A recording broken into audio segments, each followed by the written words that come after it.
Sidang pembunuhan berencana dengan terdakwa Richard Eliezer akan memasuki agenda pembacaan tuntutan jaksa. Bagaimana kesiapan penasihat hukum menghadapi tuntutan dan apa saja keistimewaan secara hukum Richard Eliezer dengan status justice collaborator.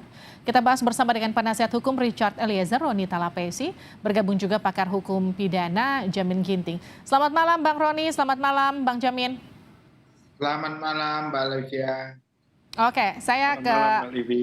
baik. Saya ke Bang Roni dulu. Ini ada sejumlah hal yang terungkap mulai dari jarak tembak setelah pemeriksaan TKP kemarin, termasuk dugaan salah satu skenario Sambo yang salah saat menaruh senjata di tangan Yosua. Apa pembelaan yang mau dibangun Eliezer di persidangan? Ini kemudian dianggap apa yang dikemukakan Eliezer hari ini meruntuhkan skenario Verdi Sambo. Iya Mbak Livi, sejak awal kan kita sudah melihat bahwa Richard Eliezer sebagai justice collaborator, dia menunjukkan sikap konsisten dan sikap kooperatif ya.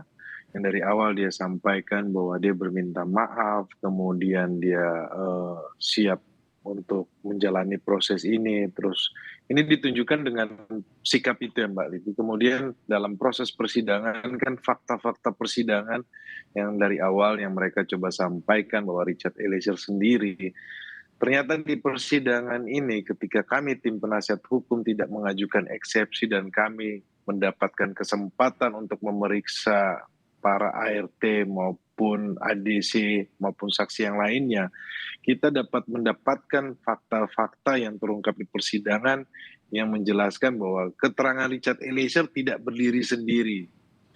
Saya pikir bahwa publik sudah mengetahui ya banyak hal gitu tentang swab, kemudian tentang lokasi isolasi mandiri, kemudian terkait dengan dijanjikan uang, itu kan juga ada Ricky Rizal Kuatmaruf juga sampaikan, juga terkait dengan membersihkan DNA Verdi Sambo di barang-barangnya almarhum Yosua, itu juga Ricky Rizal sampaikan.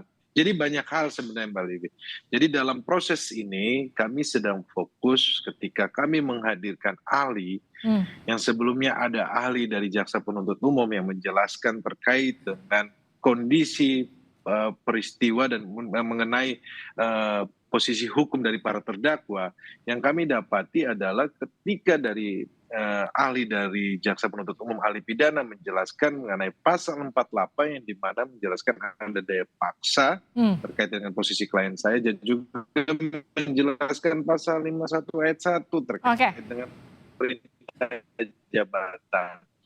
Kemudian kami menghadirkan hal ini, kami merangkai suatu konstruksi hukum dari filsafat, kemudian ahli psikolog forensik, kemudian ada ahli pidana. Ini merupakan satu kesatuan yang nanti kita akan ajukan dalam pembelaan kami. Oke, tapi kalau kita dengarkan kesaksian dari Eliezer, ini kan juga sempat disinggung oleh salah seorang ahli dari timnya Sambo yang menyebut bahwa tidak bisa kesaksian seorang GC yang juga seorang terdakwa itu berdiri sendiri tanpa pembuktian. Bagaimana Anda merespon ini? Nah, inilah yang perlu kita klarifikasi Mbak Livi, bahwa ini pernyataan yang tidak benar. Karena keterangan Richard Eliezer tidak berdiri sendiri. Keterangan Richard Eliezer bersesuaian dengan alat bukti yang lainnya. Gitu loh. Terkait contohnya ya, yang tadi saya sudah ulang-ulang supaya publik ini jangan terkecoh lagi bahwa narasi bahwa Richard Eliezer sendiri, Tidak, Richard Eliezer berdiri, juga ada bukti keterangan saksi. Jadi ada bukti yang mendukung ya? Ya seperti itu Mbak Livi, karena ini fakta persidangan, tidak berdiri sendiri ya. Lalu bagaimana dengan pernyataan jaksa terkait sejumlah keterangan Eliezer yang dianggap masih ragu-ragu, misalnya soal sarung tangan atau soal masker misalnya? Saya pikir itu bukan dalam rangka menjelaskan posisi secara ini ya, tetapi kalau kita menyimak persidangan tadi, saya merasakan bagaimana Richard Eliezer ini, karena ini hari ini orang tuanya perdana datang ke persidangan untuk memberikan dukungan. Jadi saya merasakan bagaimana perasaan sehingga dia tadi bukan ragu-ragu Mbak Livi, tetapi ketika itu berusaha untuk menahan sisi dari kesedihannya dia, kalau kita lihat bersama ya. ketika ditanyakan. Itu bukan ragu-ragu, tetapi diceritakan secara utuh. Terkait sarung tangan sudah jelas bahwa Romer juga sampaikan. Dia sampaikan bahwa sarung tangan itu ada di dalam rumah Duren 3. Kemudian Romer juga sampaikan ada sarung tangan di depan rumah Duren 3 ketika senjata HS jatuh. Itu sudah mendukung juga keterangan Richard Eliezer.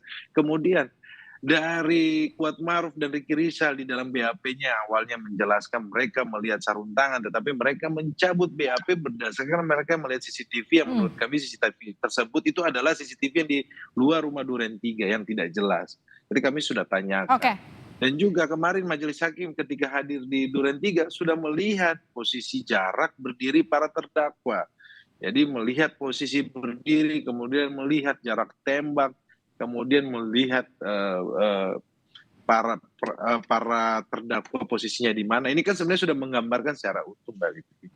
Oke, ini saya mau konfirmasi soal apa yang kemarin Bang Roni juga sempat saksikan ke TKP ya, bersama dengan hakim, juga ada kuasa hukum dari timnya Sambo. Ini kan ada pernyataan yang berseberangan. Kalau kita dengar pernyataan dari tim kuasa hukum Sambo menyebutkan Putri ada di kamar, kamarnya jauh dari lokasi penembakan, jaraknya, pintunya tertutup, jadi mungkin saja tidak mendengar, kurang lebih kira-kira seperti itu. Sementara ini berbeda dengan pernyataan Bang Roni kemarin di TKP yang kemudian diwawancarai. Bang Roni sempat menyatakan, koreksi saya kalau salah ya Bang, Abang sempat menyebut bahwa itu jaraknya sebetulnya berdekatan sehingga seharusnya tahu. Saya tidak tahu ya kalau pernyataan dari pengacaranya FS itu mungkin terkait dengan rumah saguling ya, di lantai 3. Tetapi kalau yang tadi Mbak Livi menanyakan terkait dengan kamar yang ada di rumah Duren 3, di mana itu berhadapan dengan posisi almarhum jatuh ya. Iya betul, itu yang dimaksud. Di situ itu, kalau itu kelihatan ya, bahwa itu posisinya dekat. Dan kemudian di fakta persidangan bahwa saudara Romer juga sudah sampaikan bahwa pintunya setengah terbuka. Ya. Kemudian dari penyidik Jakarta Selatan yang pertama kali hadir juga sampaikan pintunya terbuka juga, setengah terbuka. Kemudian klien saya sampaikan posisi kamar pintu setengah terbuka. Jadi ini sebenarnya fakta-fakta persidangan yang menjelaskan bahwa sekali lagi keterangan Richard Eliezer tidak berdiri sendiri. Jadi sangat tidak benar itu kalau cuma bilang satu saksi aja. Oke.